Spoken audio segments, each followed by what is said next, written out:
Guarantee. ಇದು guarantee news. ನಾನು ಧಾನುಶ್ರೀ. ಬೆಂಗಳೂರಲ್ಲಿ ಇರೋ ಸಮಸ್ಯೆಗಳಲ್ಲಿ ಟ್ರಾಫಿಕ್ ಜಾಮ್ ಸಮಸ್ಯೆ ಕೂಡ ಒಂದು ದೊಡ್ಡ ಸಮಸ್ಯೆ ಆಗಿದೆ. ಇನ್ನು ಇದನ್ನ ನಿಯಂತ್ರಣ ಮಾಡಲು ಸರ್ಕಾರ ಇಲ್ಲಿವರೆಗೂ ಅನೇಕ ಯೋಜನೆಗಳನ್ನ ಜಾರಿಗೆ ತಂದಿದೆ. ಈಗಲೂ ಕೂಡ ಒಂದು ಹೊಸ ಯೋಜನೆಯನ್ನ ಜಾರಿಗೆ ತರ್ತಾ ಇದೆ. ಹೌದು, 54,000 ಕೋಟಿಯ 3 ಯೋಜನೆ ಒಳಗೊಂಡ ಒಂದು ಸ್ಕೀಮ್ ಅನ್ನು ಈಗ ಸರ್ಕಾರ ಜಾರಿಗೆ ತರ್ತಾ ಇದೆ. ಇನ್ನು ಈ ಯೋಜನೆಗಳಲ್ಲಿ ಬೆಂಗಳೂರಿನ ಯಾವ ಏರಿಯಾಗಳಲ್ಲಿ ಏನನ್ನ ನಿರ್ಮಾಣ ಮಾಡ್ತಾ ಇದ್ದಾರೆ ಅನ್ನೋದ್ರ ಕಂಪ್ಲೀಟ್ ಡೀಟೇಲ್ಸ್ ಇಲ್ಲಿದೆ ನೋಡಿ. ಸಿಲಿಕಾನ್ ಸಿಟಿ ಬೆಂಗಳೂರಿನ ಭವಿಷ್ಯಕ್ಕಾಗಿ ಇಲ್ಲಿನ ಮೂಲ ಸೌಕರ್ಯಗಳನ್ನು ಹೆಚ್ಚಿಸಲು ರಾಜ್ಯ ಸರ್ಕಾರ ಅನೇಕ ಅಭಿವೃದ್ಧಿ ಯೋಜನೆಗಳನ್ನು ಕಾರ್ಯರೂಪಕ್ಕೆ ತರುತ್ತಲೇ ಇರುತ್ತೆ. ಇದೀಗ ಬೆಂಗಳೂರಿಗಾಗಿ ಬರೋಬ್ಬರಿ 54,000 ಕೋಟಿ ರೂಪಾಯಿ ವೆಚ್ಚದ ವಿವಿಧ ಕಾಮಗಾರಿಗಳನ್ನು ಮುಂದಿನ 30 ವರ್ಷಗಳ ಅವಧಿಗಾಗಿ ಯೋಜನೆ ರೂಪಿಸಿದೆ. ಬೆಂಗಳೂರಿನಲ್ಲಿರುವ ಸಂಚಾರ ದಟ್ಟಣೆಯ ಸಮಸ್ಯೆ ನಿವಾರಣೆಗಾಗಿ ಮೂಲ ಸೌಕರ್ಯ ಕಲ್ಪಿಸುವುದನ್ನು ಸೇರಿದಂತೆ ಮತ್ತಿತರ ಕ್ರಮಗಳನ್ನು ಕೈಗೊಳ್ಳುವ ಕುರಿತಂತೆ ದೆಹಲಿ ಮೂಲದ ಖಾಸಗಿ ಸಂಸ್ಥೆ ಮೂಲಕ ಬಿಬಿಎಂಪಿ ಡಿಎಫ್ಆರ್ ಸಿದ್ಧಪಡಿಸಿದೆ. ಈ ಡಿಎಫ್ಆರ್ನಲ್ಲಿ ನಗರದ ಯಾವೆಲ್ಲ ಭಾಗದಲ್ಲಿ ಮೇಲ್ಸೇತುವೆ ನಿರ್ಮಿಸಬೇಕು, ಟನಲ್ ರಸ್ತೆಯ ವಿನ್ಯಾಸ ಯಾವ ರೀತಿಯಲ್ಲಿ ಇರಬೇಕು ಎಂಬುದು ಸೇರಿ ಹಲವು ಯೋಜನೆಗಳನ್ನು ವಿವರಿಸಲಾಗಿದೆ. ಸದ್ಯ ಡಿಎಫ್ಆರ್ ಅನ್ನು ಬಿಬಿಎಂಪಿ ವೆಬ್ಸೈಟ್ನಲ್ಲಿ ಪ್ರಕಟಿಸಲಾಗಿದ್ದು, ಸಾರ್ವಜನಿಕರಿಂದ ಅದರ ಕುರಿತು ಅಭಿಪ್ರಾಯ ಪಡೆದ ನಂತರ ಅಂತಿಮ ಡಿಎಫ್ಆರ್ ಸಿದ್ಧಪಡಿಸಿ ಸರ್ಕಾರಕ್ಕೆ ಸಲ್ಲಿಸಲು ಬಿಬಿಎಂಪಿ ಅಧಿಕಾರಿಗಳು ನಿರ್ಧರಿಸಿದ್ದಾರೆ. ಇನ್ನು ಈ ಡಿಎಫ್ಆರ್ನಲ್ಲಿ ಸುರಂಗ ರಸ್ತೆಯನ್ನು ಪ್ಲಸ್ ಆಕಾರದಲ್ಲಿ ಅಂದರೆ ಉತ್ತರ, ದಕ್ಷಿಣ ಮತ್ತು ಪೂರ್ವ, ಪಶ್ಚಿಮ ದಿಕ್ಕುಗಳ ಮಾರ್ಗ ಸಂಪರ್ಕಿಸುವಂತೆ ನಿರ್ಮಿಸಬೇಕು ಎಂದು ತಿಳಿಸಲಾಗಿದೆ.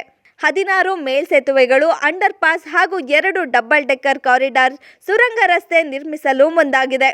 ಒಟ್ಟಾರೆ 40 ಕಿಲೋಮೀಟರ್ ಉದ್ದದ ಸುರಂಗ ರಸ್ತೆ ನಿರ್ಮಾಣಕ್ಕೆ ಸೂಚಿಸಲಾಗಿದೆ. ಅದರೊಂದಿಗೆ ಸದ್ಯ ಇರುವ ರಾಗಿಗುಡ್ಡದಿಂದ ಕೇಂದ್ರ ರೇಷ್ಮೆ ಮಂಡಳಿವರೆಗೆ ರೈಲು ರಸ್ತೆ ರಸ್ತೆ ಮಾರ್ಗದ ಡಬಲ್ ಡೆಕ್ಕರ್ ಮೇಲ್ಸೇತುವೆಯನ್ನು ಮತ್ತಷ್ಟು ಹೆಚ್ಚಿಸುವಂತೆ ಡಿಎಫ್ಆರ್ನಲ್ಲಿ ತಿಳಿಸಲಾಗಿದೆ. ಒಟ್ಟಾರೆ 40 ಕಿಲೋಮೀಟರ್ ಉದ್ದದ ಡಬಲ್ ಡೆಕ್ಕರ್ ರಸ್ತೆ ಮತ್ತು ಮೆಟ್ರೋ ಮಾರ್ಗ ನಿರ್ಮಿಸುವಂತೆ ಸೂಚಿಸಲಾಗಿದೆ.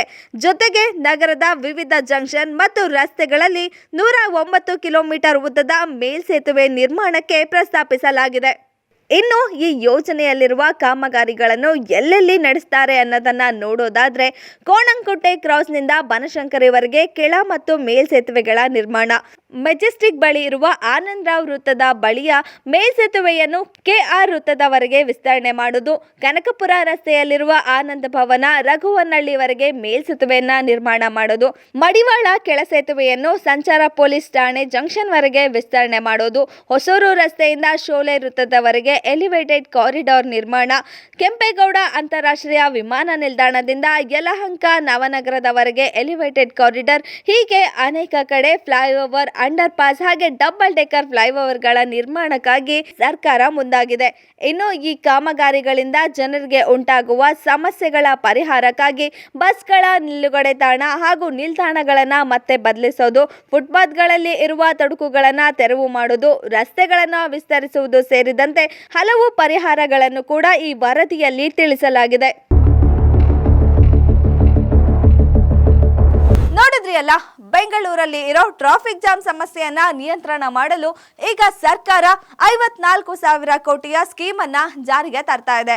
ಇನ್ನು ಈ ಸ್ಕೀಮ್ ಅಲ್ಲಿ 40 ಕಿಲೋಮೀಟರ್ ಉದ್ದದ ಅಂಡರ್ ಪಾಸ್, 40 ಕಿಲೋಮೀಟರ್ ಉದ್ದದ ಡಬಲ್ ಡೆಕ್ಕರ್ ಮೇಲ್ಸೇತುವೆ ಹಾಗೂ 109 ಕಿಲೋಮೀಟರ್ ಉದ್ದದ ಮೇಲ್ಸೇತುವೆ ನಿರ್ಮಾಣ ಮಾಡಲು ಮುಂದಾಗಿದೆ. ಈ 3 ಯೋಜನೆಗಳಿಂದ ಈಗಿರುವ ಟ್ರಾಫಿಕ್ ಜಾಮ್ ಸಮಸ್ಯೆ ಸ್ವಲ್ಪ ಮಟ್ಟದಲ್ಲಿ ಕಡಿಮೆ ಆಗುವ ಸಾಧ್ಯತೆ ಕೂಡ ಇದೆ.